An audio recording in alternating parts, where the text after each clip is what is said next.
நம்ம channel time to ட்ரெண்டை கோயம்புத்தூரில் நடந்த E2E மாடல் ஏஜென்சி ரெக்கக்னேஷன் பண்ணியிருக்காங்க. இந்த ஒரு வெற்றிக்கு முழு காரணம் நீங்கள் மட்டும்தான் இந்த வெற்றிக்கு முழு காரணம். இன்னும் இதே போல் பல வெற்றிகளை நாம் சாதிக்கப் போகிறோம்.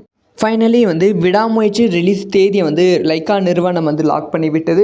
இதை பற்றி ரொம்ப டீட்டெயிலாக தான் பேச போகிறோம். எப்போ ரிலீஸ் ஆக போகிறது, இதுக்கான ப்ரீ அனௌன்ஸ்மெண்ட் எப்போ வரப்போகிறது அப்படிங்கிற விஷயத்தை எல்லாமே டீட்டெயிலாக தான் பேச போகிறோம்.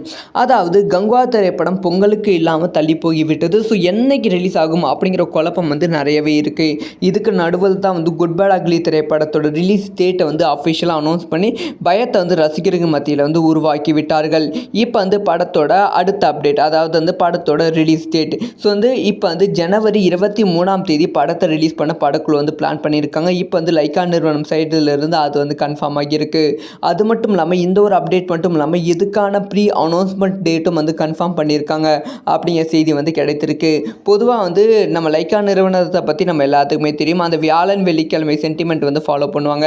ஸோ அதே மாதிரி தான் இப்பயும் ஃபாலோ பண்ண போகிறாங்களாம். ஸோ அஃபிஷியலான புது ரிலீஸ் தேதி, விடாமுயற்சியோட புது ரிலீஸ் தேதி இந்த வெள்ளிக்கிழமை வெளியிடுவதற்கான வாய்ப்புகள் இருக்குது. அப்படி இல்லைனா அடுத்த வாரம் செவ்வாய்க்கிழமை வெளியிடுவதற்கான வாய்ப்புகள் ரொம்ப ரொம்ப அதிகமாக இருக்குது. ஏன்னா நேற்று தான் படத்தோட சென்சார் கத்து முடிந்தது.